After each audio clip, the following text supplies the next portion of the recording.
नमस्कार दोस्तों, मैं शिवम कुमार विवेक आप सभी का स्वागत करता हूं आपके अपने चैनल SKV क्लासेज में।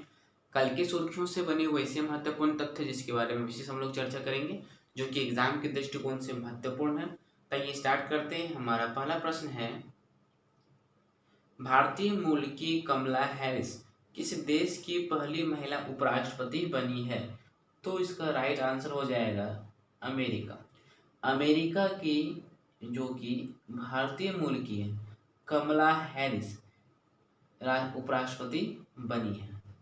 साथ ही साथ इससे रिलेटेड पॉइंट भी हम लोग देखेंगे।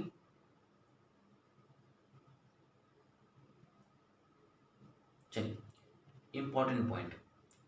अमेरिका अमेरिका उत्तरी अमेरिका महाद्वीप में स्थित है, जो कि संयुक्त राष्ट्र अमेरिका का भाग है। राजधानी की बात कर ले तो वॉशिंगटन DC है, और करेंसी की बात कर ले तो यहाँ अमेरिकी डॉलर है। राष्ट्रपति जो बाइडेन है, नए जॉन बाइडेन बने, इससे पहले डोनाल्ड ट्रंप थे। चलिए नेक्स्ट चलते हैं। अमेरिका की स्पेस एजेंसी का नाम नासा है, जिसका मुख्यालय वाशिंगटन DC में ही है। अमेरिका की राजधानी वाशिंगटन DC जो है वो पोटोमेक नदी के किनारे अवस्थित है। और अमेरिका की संसद का नाम कांग्रेस है, जो नेक्स्ट पॉइंट में इसी में देखेंगे। मिसौरी नदी USA की सबसे लंबी नदी है। USA की सबसे लंबी नदी की चर्चा की जाए तो मिसौरी नदी होगी, जबकि अमेरिका किस नदी के किनारे बसा हुआ है? तो पोटोमेक नदी के किनारे अवस्थित है। तो समझ में आ गया होगा आप सभी को कि भारतीय मूल की कमला हैरिस है, जो कि अमेरिका की पहली महिला उपराष्ट्रपति बनी है। तो ये स्टार्ट करते हैं। फिर दूसरा प्रश्न हमारा रहा, अमेरिका के नए राष्ट्रपति कौन बने? तो अमेरिका के नए राष्ट्रपति बने हैं जो बाइडेन। अब उनसे रिलेटेड महत्वपूर्ण पॉइंट को भी देखते हैं। जॉन बाइडेन डोनाल्ड ट्रंप की जगह लेंगे, और जो बाइडेन अमेरिका में 46 राष्ट्रपति होंगे। जो बाइडेन डेमोक्रेटिक पार्टी से हैं, जो बाइडेन की डेमोक्रेटिक पार्टी की चिन्ह गधा है।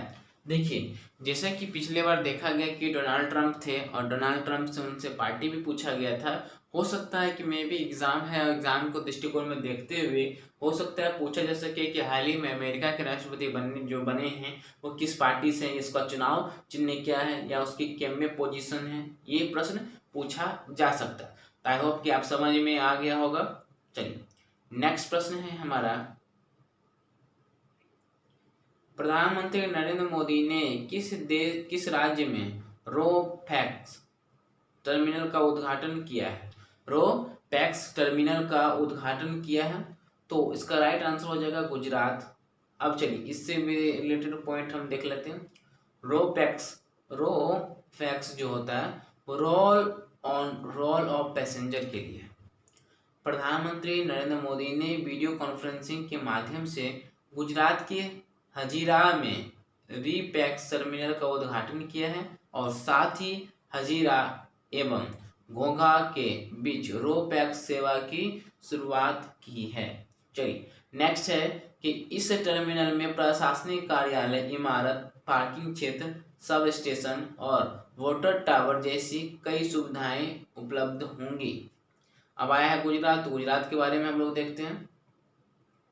गुजरात है जिसकी राजधानी है गांधीनगर। मुख्यमंत्री विजय रूपानी हैं, जो कि बीजेपी पार्टी से हैं। गवर्नर की बात कर ले तो आचार्य देवव्रत हैं, और मुख्य न्यायाधीश की बात कर ले तो विक्रम नाथ। और एक ही पड़ोसी देश है जो है पाकिस्तान, और 3 पड़ोसी राज्य हैं। कौन कौन सा? राजस्थान, मध्य प्रदेश और महाराष्ट्र। हो गया। चलिए नेक्स्ट हम लोग देखते हैं। नेक्स्ट क्वेश्चन है हमारा। नेक्स्ट क्वेश्चन चलने से पहले थोड़ा विशेष हम चर्चा कर ले आपको राज्य में, अर्थात ये बोल सकते हैं कि जो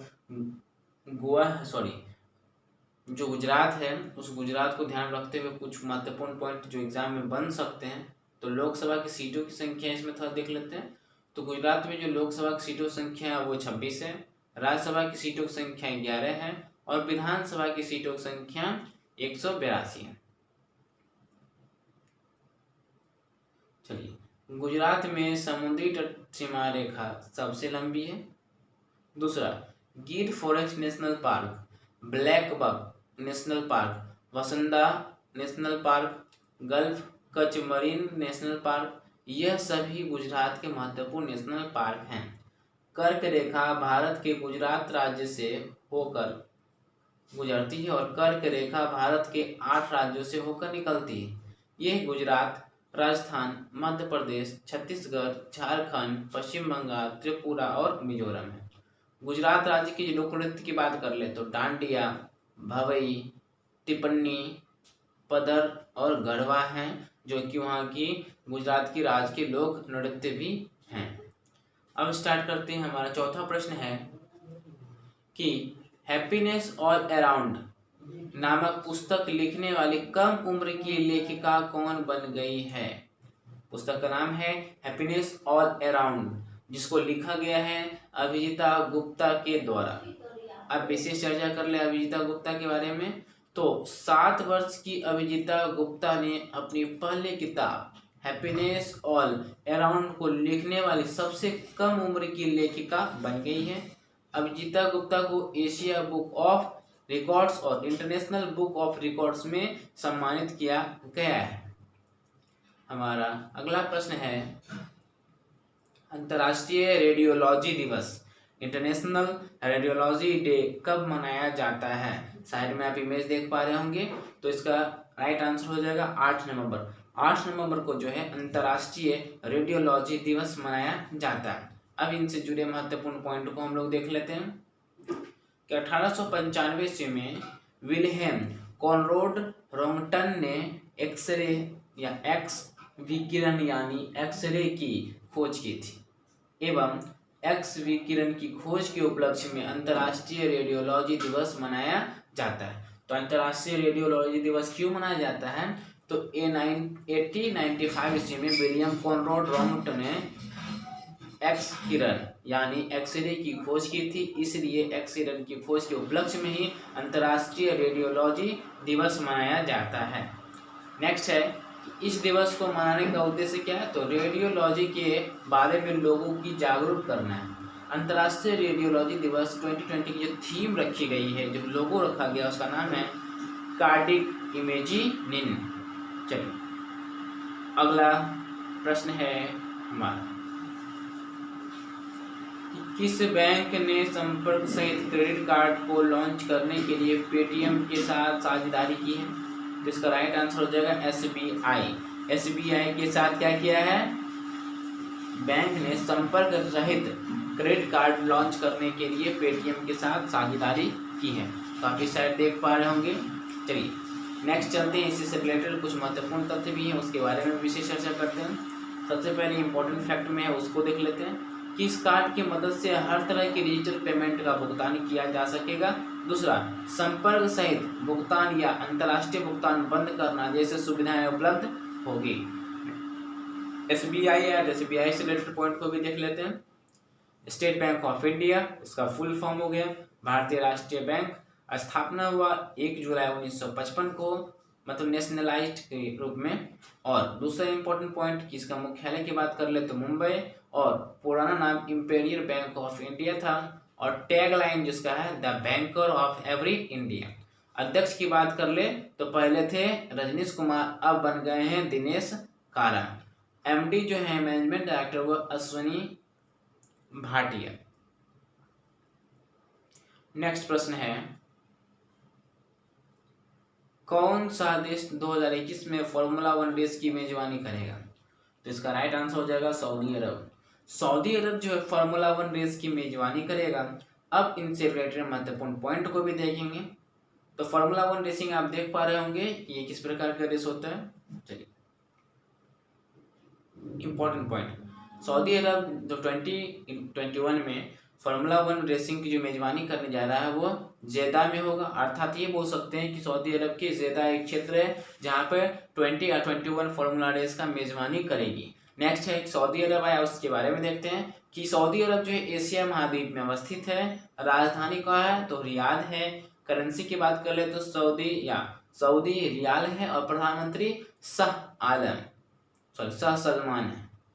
चलिए नेक्स्ट प्रश्न है, केंद्रीय प्रदूषण नियंत्रण बोर्ड के अनुसार कौन सा शहर देश में सर्वाधिक प्रदूषण शहर में पहले स्थान पे है? तो मुरादाबाद 1 नंबर पे आती है, जो कि शहर देश में सर्वाधिक प्रदूषित शहर है। नेक्स्ट इसके बारे में थोड़ा चर्चा कर लिया जाए, टॉप 3 का देख लेते हैं क्या स्थिति है। तो 1 नंबर पे आपका जो आ जाता है वो है मुरादाबाद, जो कि यूपी का क्षेत्र है, लखनऊ यूपी का क्षेत्र और कानपुर यूपी का ही क्षेत्र है। ये तीनों जो है टॉप 3 प्रदूषण शहर के क्षेत्र में नाम से जाने जाते हैं। 8 नंबर में हमारा 9 नंबर में प्रश्न है कि किस मैसेजिंग प्लेटफॉर्म ने यूपीआई पेमेंट फीचर की लॉन्च की है? तो इसका राइट आंसर आप देख ही पा रहे हैं, इसका राइट आंसर हो जाएगा व्हाट्सएप। आखिर व्हाट्सएप यूपीआई पेमेंट फीचर को लॉन्च कर ही दिया है। इससे ऊपरी पॉइंट को भी हम लोग देखेंगे कि यूजर्स जब भी व्हाट्सएप मैसेजिंग प्लेटफॉर्म से किसी भी तरह की डिजिटल पेमेंट का भुगतान कर सकेंगे व्हाट्सएप के माध्यम से। व्हाट्सएप की चर्चा कर ले तो व्हाट्सएप की पेरेंट कंपनी फेसबुक है, अर्थात ऑनर के रूप में बोलते हैं, मेन रूप से फेसबुक है जिससे लिंक्ड रहता है व्हाट्सएप। स्थापना की बात कर ले तो 24 फरवरी 2009 को व्हाट्सएप आई थी, और मुख्यालय की बात कर लो तो कैलिफोर्निया यूनाइटेड स्टेट है। सीईओ का फुल फॉर्म हो जाता है, लिख लीजिएगा, chief executive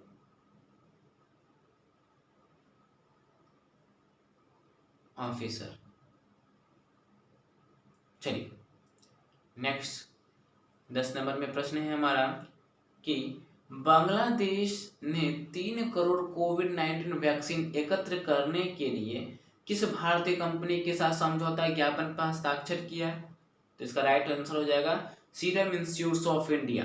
serum institute of India के साथ बांग्लादेश ने 3 करोड़ कोविड-19 वैक्सीन एकत्र करने के लिए भारतीय कंपनी के साथ समझौता किया है। अब आइए इनसे रिलेटेड महत्वपूर्ण पॉइंट को भी देख लेते हैं। तो सीरम इंस्टीट्यूट ऑफ इंडिया भारतीय इम्यूनो बायोलॉजिकल दवाओं की निर्माता कंपनी है, जिसकी स्थापना 1966 में, और मुख्यालय की बात कर ले तो पुणे, और सीईओ की बात कर ले तो अडरपुना वाला है। चलिए अगला प्रश्न है, किस राज्य की सरकार ने ई वाहनों के लिए या ई वाहनों के टैक्स पर 100% की छूट दी है? अर्थात किस राज्य सरकार ने यह दावा किया है कि ई वाहनों पे जो भी इलेक्ट्रिक व्हीकल होंगे उस पर 100% टैक्स फ्री होगा? तो तमिलनाडु राज्य सरकार के द्वारा दिया गया। अर्थात जो भी इलेक्ट्रिक गाड़ी होंगी, जो भी इलेक्ट्रिक कार वगैरह होंगी, उन सबों में जो 100% टैक्स फ्री कर दिया गया है। आइए इससे जुड़े हुए कुछ महत्वपूर्ण तथ्य को भी देखते हैं। इलेक्ट्रिक वाहन प्रदूषित या प्रदूषण रहित वाहन है जो पूरी तरह से प्रदूषण रहित होंगे। तमिलनाडु की सरकार ने प्रदूषण के स्तर को कम करने के लिए इलेक्ट्रॉनिक वाहनों पर 100% टैक्स की छूट दी है। तमिलनाडु राज्य है, उसके बारे में देखते हैं। राजधानी चेन्नई है, मुख्यमंत्री के पलानीस्वामी है, यदि इसके बारे में बताया जाए, ऑल इंडिया अन्ना द्रविड़ मुन्नेई कन्यावली पार्टी एक नाम है, ठीक है। और गवर्नर का बात कर ले तो बनवारी लाल पुरोहित है। मुख्य न्यायाधीश की बात कर ले तो अमरेश्वर प्रसाद शाही, और 3 जैसे पड़ोसी राज्य जिसको टच करते हैं वो हैं केरल, कर्नाटका और आंध्र प्रदेश। लोकसभा की सीटों की संख्या यदि हम लोग बात कर ले तो वो है 39, राज्यसभा की सीटों की संख्या 18 है, जबकि विधानसभा की सीटों की संख्या 234 है। चलिए आज के लिए बस इतना ही प्रश्न रहेगा, क्योंकि एग्जाम के दृष्टिकोण से जो सिलेक्टेड किए गए थे क्वेश्चन वो बस 11 प्रश्न ही थे। तो आप उम्मीद करते हैं कि देख पा रहे होंगे ये 11 प्रश्न भी। तो ये सारे प्रश्न आपके लिए इम्पोर्टेंट हैं। आप चाहे एक बार रिपीट भी कर दिया जाए कि भारतीय मूल की कमला हैरिस किस देश की पहली महिला उपराष्ट्रपति बनी? तो इसका राइट आंसर हो जाएगा अमेरिका। अमेरिका की पहली उपराष्ट्रपति जो बनी है उपराष्ट्रपति वो महिला बनी, जिसका नाम है कमला हैरिस, जो कि भारतीय मूल से है। दूसरा, अमेरिका के नए राष्ट्रपति बने हैं जॉन बाइडेन बने हैं। तीसरा नंबर में देखा जाए प्रधानमंत्री नरेंद्र मोदी ने जो हाल ही में गुजरात शहर राज्य में रो पैक्स टर्मिनल का उद्घाटन किया है। चौथा इसी में आ जाएगा हमारा कि है हैप्पीनेस ऑल अराउंड नामक पुस्तक की जो रचना की है अभिजीता गुप्ता, वो मात्र 7 साल की है, उसे गिनीज वर्ल्ड ऑफ रिकॉर्ड में शामिल किया गया है। अंतर्राष्ट्रीय रेडियोलॉजी दिवस 8 नवंबर को मनाया जाता है। यदि हम लोग बात कर ले हाल ही फिलहाल में एसबीआई ने पेटीएम के साथ एग्रीमेंट किया है, किस चीज़ के लिए, तो क्रेडिट कार्ड को लॉन्च करने के लिए। नेक्स्ट की जो है फार्मूला 1 जो कि 2021 में होने वाला है, इसका मेजबानी सऊदी अरब करेगी। नेक्स्ट देखेंगे केंद्रीय प्रदूषण मंत्रालय बोर्ड के अनुसार कौन सा शहर देश में सर्वाधिक महत्वपूर्ण में आया, जिसका राय आपको पता होगा कि 1 नंबर में आया था यूपी का क्षेत्र आएगा। ठीक है, यूपी का क्षेत्र, चूंकि यूपी में मुरादाबाद है, उसके बारे में विशेष चर्चा की गई है। अब देखते हैं कि हाल ही फिलहाल में यूपीआई पेमेंट फीचर जो है व्हाट्सएप भी लॉन्च की है। नेक्स्ट और लास्ट में आगे देखेंगे हम लोग कि 3 करोड़ कोविड-19 वैक्सीन एकत्र करने के लिए भारतीय कंपनी के साथ जो अर्थात भारतीय company serum institute of India जो कि इम्यूनोबायोलॉजिकल दवाओं की निर्माता के लिए जानी जाती है। और नेक्स्ट प्रश्न है और लास्ट प्रश्न है, ई वाहनों पर इलेक्ट्रिक व्हीकल पर जो है तमिलनाडु सरकार के द्वारा 100% टैक्स फ्री कर दी जाएगी। आई होप आपको समझ पाया, आप आज के करंट अफेयर से जुड़े हुए इतने ही महत्वपूर्ण प्रश्न। आई होप कि आप अभी तक इस चैनल को ज्वाइन कर चुके होंगे अर्थात सब्सक्राइब कर चुके होंगे। इस चैनल को सब्सक्राइब कीजिए, साथ ही साथ बेल आइकन को प्रेस भी कर लीजिए ताकि हमारा लेटेस्ट करंट अफेयर आपको जस्ट नोटिफिकेशन के माध्यम से मिलता रहे। और मिलते हैं।